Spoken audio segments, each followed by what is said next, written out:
Dear student, आज के video में हम लोग वंशागत एवं विविधता के सिद्धांत के बारे में पढ़ेंगे।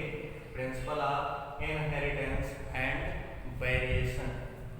पहले तो यहाँ पर हम समझ लेते हैं कि क्या होता है वंशागति और क्या होता है विविधता।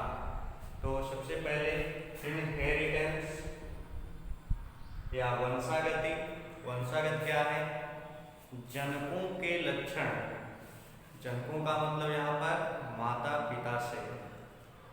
तो माता पिता के लक्षण उनकी संतानों में स्थानांतरित होने की प्रक्रिया को वंशागत कहते हैं।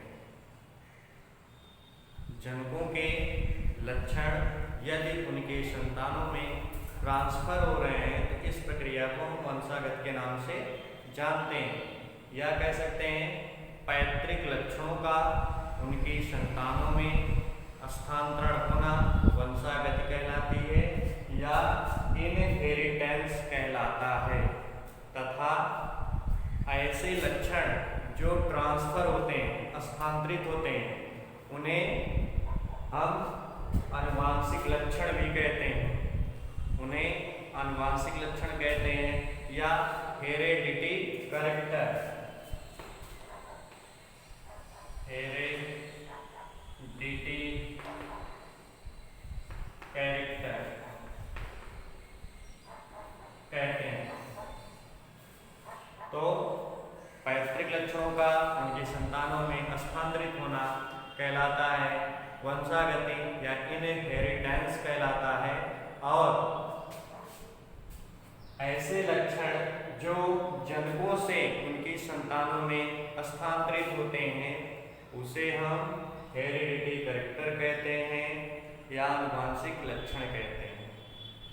और यहीं पर दूसरा शब्द है वेरिएशन। वेरिएशन क्या है? जैसा कि हम लोग देखते हैं, एक ही जनक के द्वारा उत्पन्न कई संतानों के लक्षण कुछ न कुछ अलग होते हैं, चाहे वो जुड़वा क्यों ना हो। हम जुड़वा को भी देखते हैं तो जुड़वा में भी अलग अलग लक्षण दिखते हैं, हम उनको अलग अलग पहचान सकते हैं। तो यहाँ पर जीवधारियों में जो लक्षण पाए जाते हैं उन लक्षणों में कुछ न कुछ अंतर होता है और इन्हीं अंतर को हम लक्षणों में इन्हीं अंतर को हम वेरिएशन या विविधता कहते हैं। जीवमंडल में विविधता हमें देखने को मिलती है, कई प्रकार से लक्षण देखने को मिलते हैं। जैसे हम अगर मनुष्य की बात करें तो कोई मनुष्य छोटा होता है जिसे हम नाटा कह सकते हैं, कोई लंबा होता है, कोई गोरा होता है, कोई काला होता है, कोई दुबला होता है, कोई पतला होता है। इसके अतिरिक्त उनके व्यवहार के ढंग, उनके शिक्षा का स्तर आज सब में कहीं ना कहीं अंतर दिखते हैं। तो इन सब को मिलाकर हम विविधता कहते हैं। तो सजीवों के शरीर में या सजीवों के लक्षणों में जो अंतर मिलते हैं उन्हें हम विविधता कहते हैं। दूसरे शब्दों में सजातीय सदस्यों के लक्षणों में जो अंतर देखने को मिलते हैं उसे हम विविधता के नाम से जानते हैं, वेरिएशन के नाम से जानते हैं। तो इस पाठ में आपको पढ़ना है वंशागत के बारे में और वंशागत के सिद्धांत के बारे में और वेरिएशन के बारे में। तो हम सबसे पहले यहाँ पर वंशागत शुरू करते हैं। वंशागत इनहेरिटेंस।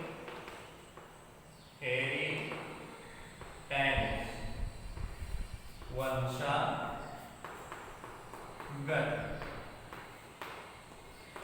तो वंशागति हमने आपको बताया कि जनकों के लक्षण उनकी संतानों में स्थानांतरित होने की प्रक्रिया को हम वंशागति के नाम से जानते हैं और लक्षणों को हम आनुवांशिक लक्षण भी कहते हैं और वंशागत को हम आनुवांशिकता के नाम से जानते हैं। तो हम कह सकते हैं कि ऐसे लक्षण जो जनकों से उनकी संतानों में ट्रांसफर होते हैं उसे हम आनुवांशिक लक्षण कहते हैं तथा प्रक्रिया को आनुवांशिकता के नाम से जानते हैं। इसी का दूसरा नाम होता है आनुवांशिकता। वांशिकता। तो ये हो गया। अब आनुवांशिकता के बारे में हम लोग पढ़ेंगे। तो आनुवांशिकता इनहेरिटेंस क्या है और इसके सिद्धांत को किसने दिया। एक वैज्ञानिक थे Gregor John Mendel. Gregor John Mendel जिनका जन्म 1822 को ऑस्ट्रिया में हुआ था और ये स्वभाव से वैज्ञानिक नहीं थे। ये एक चर्च के पादरी थे, मतलब गिरजाघर के पुजारी थे और अपने ही उस गिरजाघर के प्रांगण में इन्होंने मटर के पौधे, जिसे हम गार्डन ट्री या जिसका बॉटेनिकल नाम होता है पाइसम सेटाइवम नामक पौधे पर अपने रिसर्च को किया, अपने शोध को किया और उन्होंने कई प्रकार से वंशागति को देखा और उसी के आधार पर वंशागति का सिद्धांत दिया। तो Gregor John Mendel, Gregor John Mendel को आनुवांशिकता, वंशागत या आनुवांशिकता का जनक माना जाता है। आनुवांशिकता का जनक ग्रेगर जॉन मेंडल को माना जाता है। इन्होंने अपने रिसर्च को एक पत्रिका में प्रकाशित किया, लेकिन उस पत्रिका पर लोगों की निगाह नहीं पहुंच पाई, जिसके कारण वह ज्यों का त्यों पड़ा रह गया और उन्होंने अपने सिद्धांत को एक पत्रिका में प्रकाशित किया जो 1852 से 63 के बीच में प्रकाशित किया, लेकिन इनके सिद्धांतों का लोग अध्ययन नहीं कर पाए। सन 1900 में 3 वैज्ञानिक, जिसमें ह्यूगो डी ब्रीज,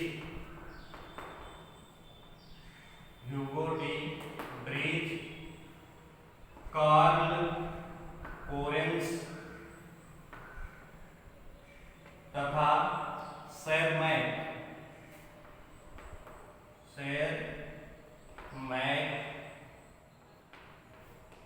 ये 3 वैज्ञानिक हैं। Hugo de Vries, Karl Correns और शेरमैक ने इनके सिद्धांतों का अध्ययन किया और उन्होंने देखा कि ये नियम जो हैं सत्य हैं।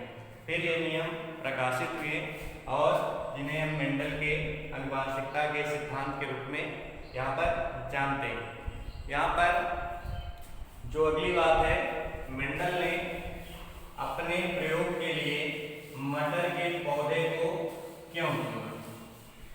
तो मेंडल ने अपने प्रयोग के लिए मटर के पौधे को इसलिए चुना क्योंकि यह एनुअल पौधा होता है, कम समय में अपनी लाइफ साइकिल कंप्लीट कर लेता है, इनमें पॉलिनेशन की प्रक्रिया आसानी से हो जाती है, यह बाइसेक्सुअल पौधा होता है, द्विलिंगी पौधा होता है, इसके फूल द्विलिंगी होते हैं।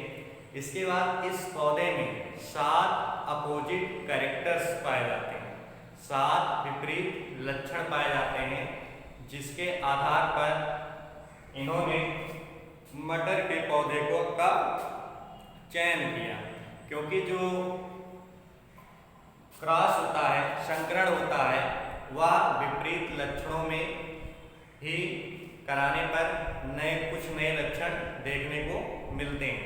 तो इन्होंने मटर के पौधे का चयन इसलिए किया क्योंकि इसकी लाइफ साइकिल कम होगी, एक कम समय में पूरी हो जाएगी, पुष्प इसका बाइसेक्सुअल होगा, आसानी से पौधा जर्मिनेट कर जाता है और इसमें 7 अपोजिट कैरेक्टर्स देखने को मिलते हैं। तो इसके बाद हम लोग इन कुछ मेंडल की शब्दावलियाँ उनके बारे में एक एक करके पढ़ेंगे, या जिसको हम कह सकते हैं जेनेटिक्स की या आनुवांशिकता की शब्दावलियां, उसी के बारे में हम लोग पढ़ेंगे। टर्मिनोलॉजी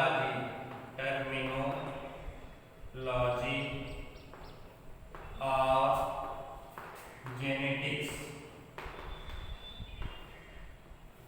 मेंडल की आनुवांशिकता की शब्दावली। इसमें एक एक करके, इसमें जो पहला है वह है जीन। जीन क्या होता है?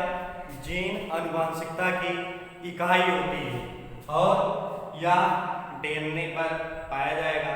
मतलब कह सकते हैं डीएनए का वह भाग जो वंशागत के लिए रिस्पॉन्सिबल होता है, उसे हम उस पर जीन पाए जाते हैं और जीन आनुवांशिकता की इकाई होती है। तो जीन कहाँ पाए जाएंगे? डीएनए के ऊपर, और ये आनुवांशिक लक्षणों को एक पीढ़ी से दूसरी पीढ़ी में ले जाते हैं। पहला हो गया। दूसरा है जीनोम। जीनोम जीनोम क्या है? एक पूर्ण हैप्लॉइड माने अगुणित, एक पूर्ण हैप्लॉइड जीन का जो एक क्रम होता है उसे हम जीनोम के नाम से जानते हैं। अगुणित होना चाहिए, पूरा होना चाहिए, और उसे हम क्या कहेंगे? Genome. Complete set of haploid gene is known as genome. इसको हम जीनोम के नाम से जानते हैं। अगला इसमें है तीसरा जीनोटाइप। जीनोटाइप का मतलब होता है किसी भी जीवधारी में जो जीन की संरचना होती है उसे हम जीनोटाइप के नाम से जानते हैं। जैसे यहाँ पर हम मटर के पौधे का अगर उदाहरण लेते हैं तो मटर का पौधा हम देखते हैं लंबा होता है, बौना भी होता है, ठीक है। मटर का जो फल होता है, बीज होता है वह राउंड होता है और रिंकल मतलब गोल होता है और झुर्रीदार भी होता है। तो जैसे हमने पौधे की लंबाई और बौनेपन के लिए लिया, उसके लिए हम लोग लिखते हैं कैपिटल टी, और दूसरे के लिए लिखते हैं स्मॉल टी। तो लंबे वाले पौधे के लिए जो जीनोटाइप होगा वो कैपिटल टी, और जो बौने के लिए होगा या हम कह सकते हैं जो डॉर्फ के लिए होगा वह स्मॉल टी। यहाँ पर कैपिटल टी और स्मॉल टी क्या है? जीनोटाइप से जीन प्रारूप भी हिंदी में कहते हैं। अगला चौथा है फिनोटाइप। फिनोटाइप का मतलब यह होता है कि किसी भी जीवधारी की जो बाह्य संरचना होती है उसे हम फिनोटाइप कहते हैं। जैसे हमने यहाँ लंबेपन के लिए जीनोटाइप में कैपिटल टी लिखा, लेकिन यहाँ पर अगर हम फिनोटाइप के बारे में लिखेंगे तो लिखेंगे टॉल और डॉल। ये मतलब उसकी जीन की संरचना कैसे है और यहाँ पर उसका बाह्य रूप या दृश्य प्रारूप इसकी हिंदी होती है। दृश्य प्रारूप कैसा है, ये हो गया। इसके बाद अगला होता है पांचवा हाइब्रिडाइजेशन।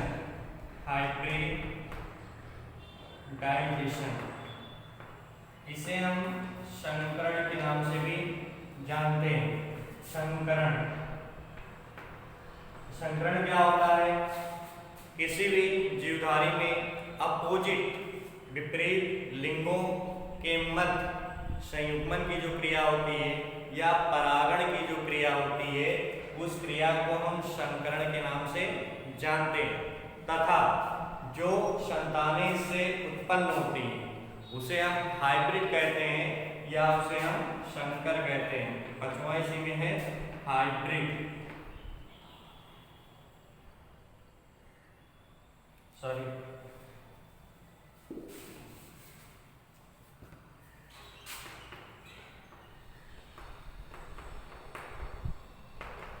हाइब्रिडाइजेशन, अगला है हाइब्रिड, इसे हम संकर कहते हैं। तो संकरण के से उत्पन्न जो संतानें होती हैं उनको हम हाइब्रिड के नाम से जानते हैं। अगला जो है वह बहुत इंपॉर्टेंट है, छठा एलील या एलीलोमार।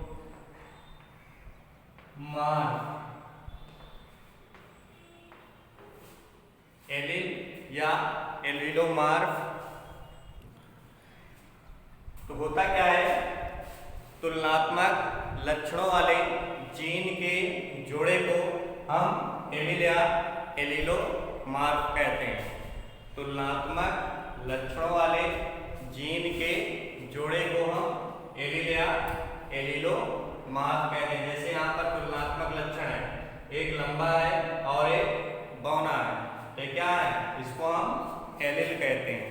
तुलनात्मक लक्षणों वाले जीन के जोड़े को हम एलील या एलीलोमार्फ कहते हैं। यह आपके लिए इंपॉर्टेंट है। अगला है इसी में, इधर लिख दे रहे हैं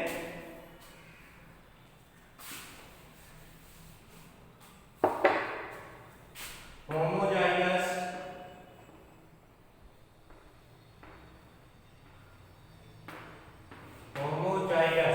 समयुग्मकी। होमोजाइगस के अंदर होती है समयुग्मकी। इसका मतलब होता है ऐसे जीन के जोड़े जो समान होते हैं उसे हम होमोजाइगस कहते हैं। जैसे कैपिटल टी है, कैपिटल डी, या इसके जो जीन के जोड़े हैं परस्पर समान है, या ऐसे कह सकते हैं स्मॉल टी स्मॉल टी, तो इसके जो जीन के जोड़े हैं वो क्या है, समान है, तो इसे हम होमोजाइगस के नाम से जानते हैं। ये हो गया यहाँ पर आठवां। इसके बाद नौवां है हेट्रोजाइगस।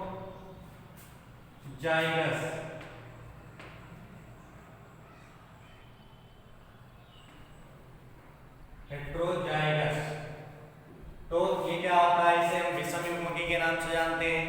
विषम युग्मकी क्या है कि ऐसे जीन के जोड़े जिनके जीन या दोनों जीन विपरीत होते हैं, मतलब अलग अलग होते हैं, जोड़ा उनका समान नहीं होता है। जैसे कैपिटल टी स्मॉल टी, यह जोड़ा जो है समान नहीं है, तो ये क्या है, हेट्रोजाइगस। तो यहाँ पर हेट्रोजाइगस हो गया। इसके बाद है अगला डोमिनेंट। डोमिनेंट इसका मतलब होता है प्रभावी। प्रभावी का मतलब होता है ऐसे लक्षण जो पहली पीढ़ी में दिखाई देते हैं। ऐसे लक्षण संकरण के बाद ऐसे लक्षण जो पहली पीढ़ी में दिखाई देते हैं उन्हें हम प्रभावी लक्षण कहते हैं, डोमिनेंट कैरेक्टर कहते हैं। तो दूसरा इसमें होता है रेसेसिव कैरेक्टर। इसे अप्रभावी के नाम से जानते हैं। अप्रभावी का मतलब होता है ऐसे लक्षण जो पहली पीढ़ी में नहीं दिखाई देते हैं, उसे हम अप्रभावी लक्षण के नाम से भी जानते हैं। इसके बाद इसी में आपको पढ़ना है क्रॉस के बारे में, जिसमें टेस्ट क्रॉस और बैक क्रॉस, उसको हम अगले वीडियो में पढ़ेंगे।